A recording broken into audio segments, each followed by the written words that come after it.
guys, and welcome back. This is ChosenArchitect, and as you can see behind me, we're of course going to be getting into more industrial foregoing. But before then, we're going to learn the power of mana gen. So I hope you guys are ready. So awesome news! I have now figured out, after being on the Discord for this mod, which by the way, everyone's been trying to tell me how to pronounce this. Mao Suski. The T is silent, apparently. I still probably butchered it. But still, I went ahead and built this temporary ring. Now, the reason I have this ring is because I can turn this on. We can get villagers spawning. I'm able to level this sword up quite quickly because watch how quickly our mana generates. It is pretty fast. This does cost about 500 mana per death. I believe that's what it's costing. Of course, I have some stored up in here, but I think it's about 500 per death to upgrade this sword. Now, right here, I have a bunch of Coronal Exchanges. Now, the thing with this is every 12 hours in game, it is going to give us per each about 10 mana every so often is what it says. So every so often, randomly, it's going to give us 10. So when you have a bunch of them, which I have 20 here, it does give you quite a bit, and I can just sit there and I'm about to hit cap mana. So this is probably the best way to do that on top of everything else. And you can just hold it down. Now you probably want to store it all in your gem so that way you can use it here. But yeah, I'm just using it to just chop away at these guys, and it's already at 93 damage. So it's already beaten out my Ultimadium sword as far as like raw damage goes. Yeah, I did go ahead and remove some enchants on it as well. I just now have an indestructible sharpness 4-pull leech, because you can just pull off and add enchants as you feel necessary. So that's just something you can do. So I wanted to show that, definitely. Now, what will happen is whenever that 12 hours is up, it's going to actually keep your mana at 0. So you won't be able to use it for about 12 in-game hours, which isn't very long, honestly. You definitely won't even probably notice it unless you're farming these guys. So you can only farm for so long. But like I said, you can actually just store this in your gem. It's a great time to just sit there and make sure you have this like mass storage, like of 10,000. I think you can probably have multiple gems as well. Are we about to hit the 100? Oh, I'm like ready to hit that like 100 mark. See, I was trying to figure out better ways of doing this because this just seems impractical. I think the because I'm playing on the version I'm playing on, which is like an early access version, this is different than it was. By the way, we just hit that. There's 100 damage. I think this is different than the version that a lot of other people are on, because they were saying that they were able to just kill villagers and it didn't cost any mana. So I'm assuming that this is going to be probably the way it's planned to be put forth, you know, as time goes on. So plan on using mana. Like, oh wow, I guess the cap does go higher than 2,000. Maybe it's, oh, I thought it was capped out at 2,000, but I guess not. Because look, it's still going up. Our mana cap is still going up. So yeah, this is pretty ridiculous. Like, it's quite awesome. The Coronal Exchange is definitely the way to go for mana. And it's pretty cheap. It's only 2 emeralds. And if, as you can see, I'm not getting emeralds anymore. That's because you do need the outlaw. And I believe the outlaw, or it's looting. I think it's outlaw that gives you the emeralds. So yeah, so long as you have the outlaw enchant, you're going to definitely get emeralds, and a lot of them. So outside of all the magic, we still want to do some tech work. So I wanted to dive a little bit into industrial foregoing again and kind of get started with the newer version of it, because it is different. So right here is a Disillusion Chamber, and you better get familiar with this machine as you're going to be using it a lot. It requires fluid latex, but it can also require some other fluids later on down the road, such as pink slime, which is something we're definitely going to need. So I am still using this. As you can see, the wood is no longer here, but all I got to do, I guess, is drop in some more logs. So log, and we can give it another stack. That way it can continue to produce this.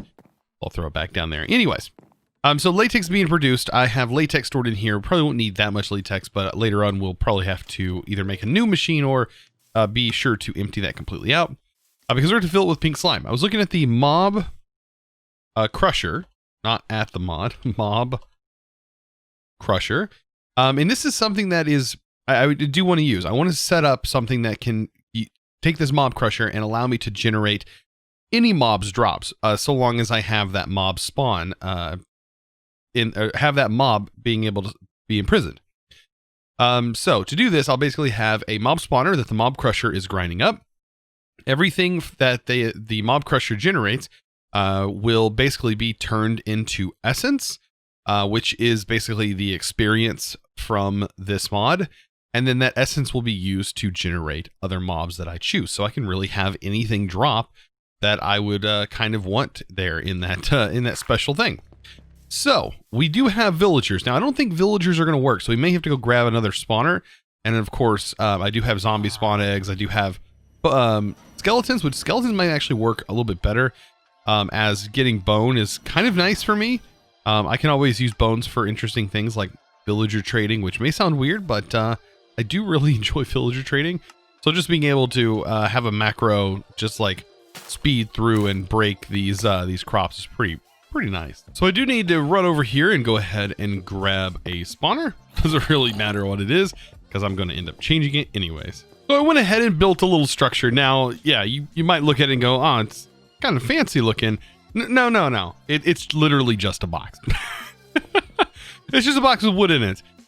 So right here is where my spawner is going to go. I do think that we can get this whole area covered. We are going to have to make our upgrades, of course, in order to do that. But right here, I have my machines, I think, ready to go. I have a mob slaughter factory. This is what we need to get pink slime. And pink slime is going to be required, of course, to get the main setup going that I want. So as soon as we acquire enough pink slime, we can, of course, start generating resources and experience, which is the main goal of this thing. And this box will also be the same box from which we spawn our mobs in. I know it's kind of cool, like when we think about that, but that's what I want to do. So to get this started, all we got to do is get our mob spawner in. I'm going to go ahead and immediately hit this bad boy with a few different things. I'm going to hit it with the spawn egg to change its spawn type, because right now I think it's a spider or something like that. So I definitely want to change that. I do want it to be 2 blocks off the ground. That should be plenty of space, because we're not using any mobs' heads are going to get stuck or anything like that. So let's go ahead and place this thing down. So there we go. That leaves a little bit of wiggle room. Okay, so this already is set to skeleton, but I don't want that like custom armor because that'll just cause a big mess.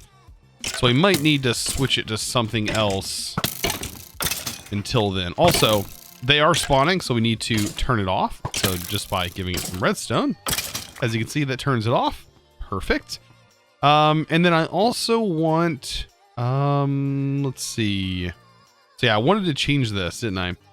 You know what? We might not be able to change it since it is a skeleton spawner, so we might have to change it to something else. What do we have double eggs of? So we have silverfish. I don't know why I would ever want to use a silverfish spawn egg, but okay. We can switch it and then switch it back. Oh, it's gonna keep that armor. Oh, that's I don't know. We make it with blaze because like this is just.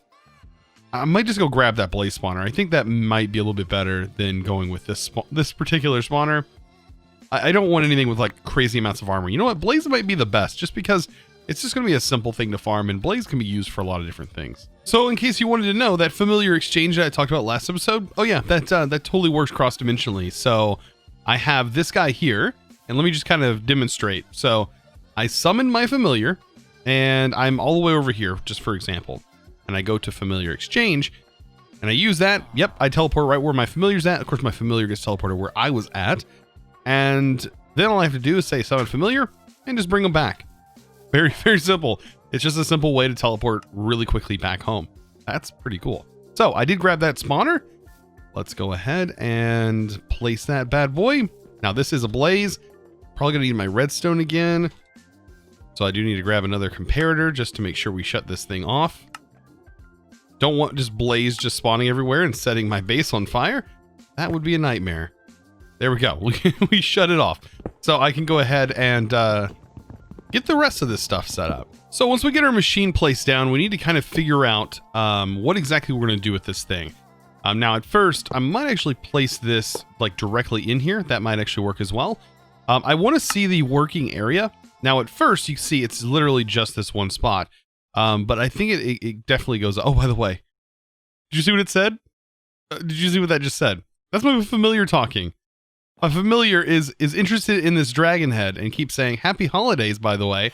Also, that dragon head on the wall, that's kind of scary.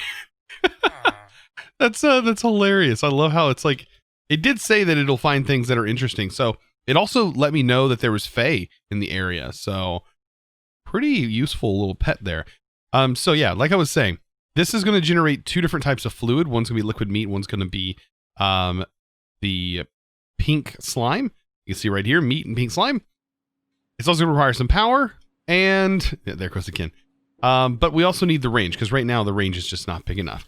I don't know what would be good, like a +3 maybe. We can kind of dabble a little bit and see what's going to be a good range. But let's take a look at these range upgrades. So we have +1, which I don't think is going to be good. I think it's going to be a 3x3. I think the next is going to be a 5x5.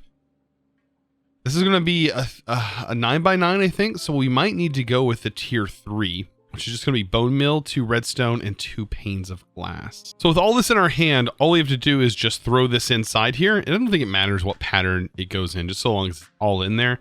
And this is what's going to happen.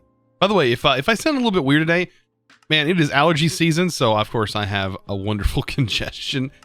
So if my breathing sounds weird, yeah, yeah, I do not do well with allergies. So let's go ahead and throw this in here and let's see.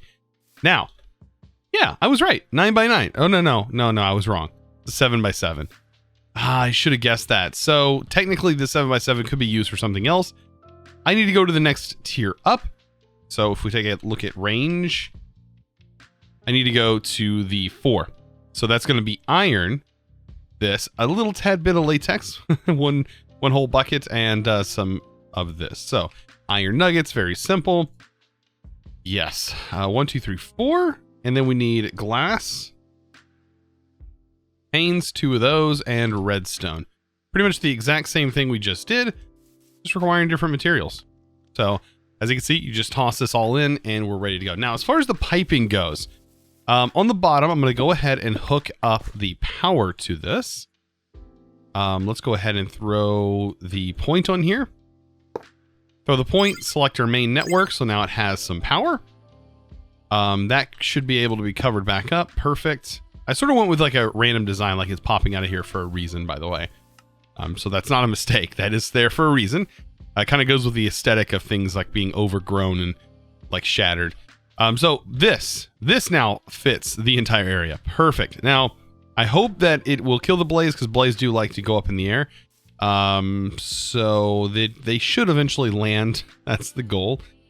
And that should work. So this has power. So technically it would kill the mobs if they spawn here. I do need to grab some dark glass. By the way, you use 2 different types of dark glass. This is industrial foregoing dark glass, which is soul sand with 100 millibuckets. Pretty easy to make, like you fill that whole thing with soul sand. This right here is a little bit more expensive.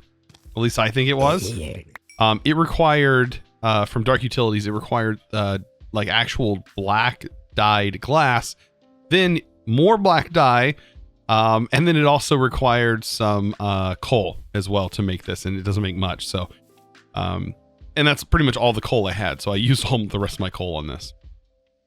Okay, so we do need to see the working area. Let's go ahead and get the piping set up. This is where I'm going to need the configurator. I don't think I have it on me. Configurator. This is how we're going to pull the fluids out. Now I have 2 separate tanks, and you're going to want 2 separate tanks. You're going to want one for the meat, and you're going to want one for the pink slime. And it should be able to pull this out quick enough so we don't have to worry about it all the time. Put this in fluid mode. Shift right click to have it pulled out. And that should automatically separate. I don't think this is going to automatically fill both of them with meat. Now, if it does, I'm going to have to fix that. As there's not a good way for me to do that until like we get a mixture of both. So I'm hoping that it works and we end up getting the pink slime separated. So let's go ahead and turn this on and let's see it working. I did put a door here so I can hop in here quickly to get just blaze just spawning. I haven't changed any settings yet. So I do want to set this up so I don't have to be here for it to work. And all that requires, I think, is another star. So they have spawned. As you can see, this tank ended up getting filled. Now, can I clear this tank out, or can I put it in here? There we go. Now we got the pink separated. Okay, so that's what we have had to do. So you can see the pink slime's over here. We have our meat here, which is great, which means so long as they spawn, this will kill them. And you can see now it's being divided, which is exactly what I want. And it's going to take a little bit of time. Now, like I said, another star.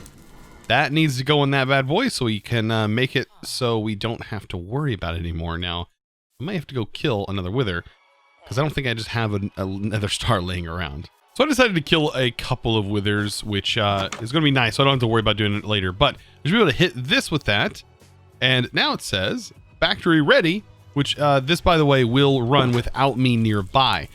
So this should be able to generate. Of course, it's not going the fastest in the world. We could increase that by using golden clocks and also sugar. That will lower, but got to be careful because, man, you do not want these spawning too fast. And I think the rate that they go right now is okay. But later on, we're probably going to want to speed that up. So I did go ahead and speed this one up. I think the sugar on this one is maxed out in the clocks, which is the delay between. So the amount of time it takes, the chance that it's actually a chance that it takes for a mob to spawn after its cooldown has went through. That's the sugar. And so you can turn that all the way down. But the clock one is the delay, the chance between spawn sessions. That's the one that you want to worry about. And you don't want to max them out because, man, they spawn really quickly and it's really hard to handle all of the items and stuff that you get from it, and experience if you don't have a great way of collecting it. So you can really cause yourself a big problem if you do it wrong. Now, of course, we need to do something with that meat, so I have my meat feeder here, and I should be able to pick out this meat out of this. Hopefully it goes meat first, and there we go. Doesn't put pink slime over here. But yeah, the meat feeder is going to pretty much auto feed me. It will keep my hunger bar full and saturated, so long as it has meat in there. Now, that is as interesting as that is. I always seem to run out of meat quicker than I realize, but it is nice to have on you every now and then, especially if you have nothing else to do with this. But like I said, so long as we have, once we get enough pink slime, you shouldn't really have to worry about it too much. So at the moment, we have an entire bucket worth of pink slime, so I might as well pick this up, and let's go ahead and just dig a little hole and place the pink slime in it. Now, if this works anything like I remember, if we give it enough time, this pink slime is going to basically summon a pink slime, and then we can kill it. I'm going to make sure to kill it with my sword that definitely has the max looting on it, as looting 7, or at least it definitely is not the max, but I'm sure it can technically go higher. I have seen like enchants that are like looting 10, because like right now I have this, which is outlaw 10, which is crazy. Of course, I am like hot swapping outlaw on here. Outlaw's on here right now while I'm leveling it up. Probably one of the best things to have on, so you can actually get emeralds, while you're working on this, because this does cost emeralds. So keep that in mind. Yeah, we just kind of have to wait for this to work, and you know the rule. You know how the rule goes. If you look at it, nothing's ever going to happen. So I think the best way is to just sort of wander and act like we're not looking at it, but at the same time, still ready to hunt it down. You know what? I'm actually starting to think, does it work this way anymore? Like, does it actually generate a pink slime? Because I did see a recipe here for this pink slime that sort of says, hey, pink slime. And then plus pink slime goes in here. That's all we really need for the stuff later on. That would kind of also prevent like the actual little slime from like being duplicated, I guess.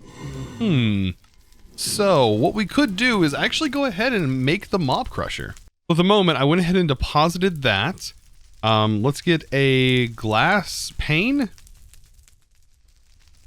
Wait, actually, does it require a bucket? Let's take a look at the mob grinder that we're going to be making, or the mob crusher. That requires an advanced machine frame, so it requires netherite scrap, a simple machine frame, and it requires 500. Okay, so not that much, and some plastic. This is actually doable. So I think I have everything for this. Now, I'm going to need the simple machine, which is going to require latex first. It's going to be plastic, some pity. I do need to make 2 of these because we actually need 2 advanced later on. So this right here, it looks like we have to do 1 at a time. And it was 2 plastic on this. It's like remembering this is like Japan. Nether. Is that it? Plastic. Oh, and iron. 2 pieces of iron. Okay. That should make it. Now we got to do this twice. So I need to remember to do this. 2 and then brick. 2 brick and 2 plastic. And then the gold. Okay, so I should be able to just move all of this stuff in and get this going. Now, if you want to remove this stuff, by the way, all I did was I basically took the fluid cable and I basically unchecked this side and had it push into this tank. So a little bit easier to do it that way.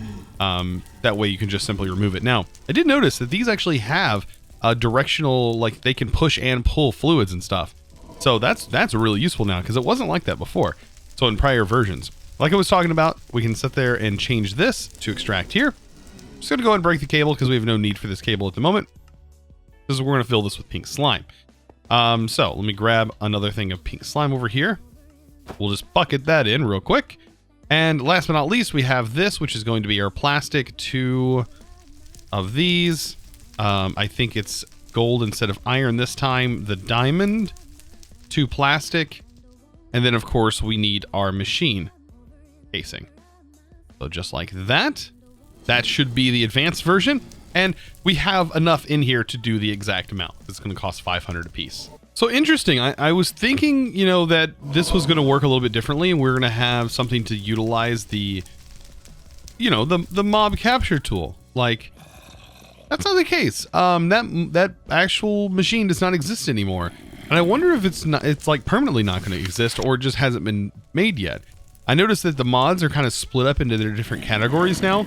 So we have agriculture and husbandry, which they were normally split up before, but now they like say they're actually split up. And as far as I was seeing, we have the mob detector in here. Underneath the husbandry, we do have our animal rancher, plant gather, all these different things. Mob crusher, but I don't see the mob duplication tool anymore. So interesting. I just don't know if maybe it's just not done yet. Maybe that's something that's being worked on. But we still have the mob crusher, which I am going to use because we do also have the enchantment factories that do exist. So I guess I really at the moment didn't need 2 advanced machine frames, but you know, oh well, it is what it is. Now we do have 2 of them. We have an extra one that we can make. So I have the mob crusher. Now what I want to do is I definitely want to go ahead, I guess, and scoop up the rest of this out of here. And let's just go ahead and break this up. Let's get this bad boy stopped by doing that.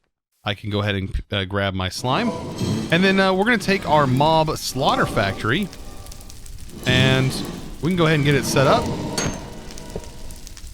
Or sorry, not mob slaughter factory. I just did it again. Mob crusher. Now this should indefinitely kill them. So long as we put that upgrade in there. Did it not make any sounds either? Ooh, Inferium Essence.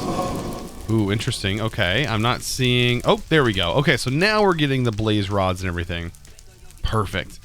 So I like that there's no sound. But right here, we're generating essence. And that's what I want to definitely throw in a tank. So a tank... Go ahead and grab that. We can use the 64. I mean, this technically is probably going to be the better option. It does 14 at the start, but can be upgraded fairly rapidly. As you can see here. Now it holds 28 buckets. Then we go to 56 and then 112. This one at first is actually pretty cheap for what it is. But this is going to work. We're going to use this for essence. We still need a way to pull out items. Now, we do have a tool that could potentially let us do that. And we've used it over here. Now, will it let us link multiple things? That's the question. Will the entangled block, if we have more than one, let us entangle multiple things? Now that I think about it, this might actually be really easy to do. We technically only need a barrel. So we can actually place a barrel here. And I think the output here on the right side, which is our east side, which is perfect, we can set this to push. And that's going to start pushing items into this. So we don't even need anything fancy for this. And as far as a tank goes as well, we can technically just place the tank here. And we can say, all right, essence, And then front, which is our south direction, we just say push. And that's going to start filling this tank. That's so much easier than like before we had the ability to push and pull. So I'm looking through tanks, and I definitely think the tank null might be something to look into. At tank null, it does have a dock, so we could technically dock these, and this actually is pretty simple to make. All you have to do is just upgrade it with redstone and then go to gold, which we have all of these blocks, by the way. It's not even an issue. And this one's obsidian. To take it from this to this, like that's almost like a near infinite amount that we can store. We're probably never going to reach that much. So that seems like an option. I think we're going to work on that potentially next episode, because today I think we got a lot of stuff done, and we are plus reaching the end of our time limits. So of course, want to thank the sponsor of today's video, and that is going to go to, if I can spell this, Crazy Kid Gamer. Thank you so much for going above and beyond and becoming a supporter over on the Patreon. Like I said, if you're interested in becoming a supporter over on the Patreon, be sure to check it out. Link down in the description below. Guys, I hope you enjoyed today's video. Of course, if you did, you know what to do. Be sure to click that subscribe button if you haven't already. And also ring that beautiful notification bell so you can stay notified when I publish new videos such as this. Also, while you're doing that, might as well smack that like button if you did enjoy today's video. Guys, I hope to see you in the next one. And of course, as always, thanks for watching.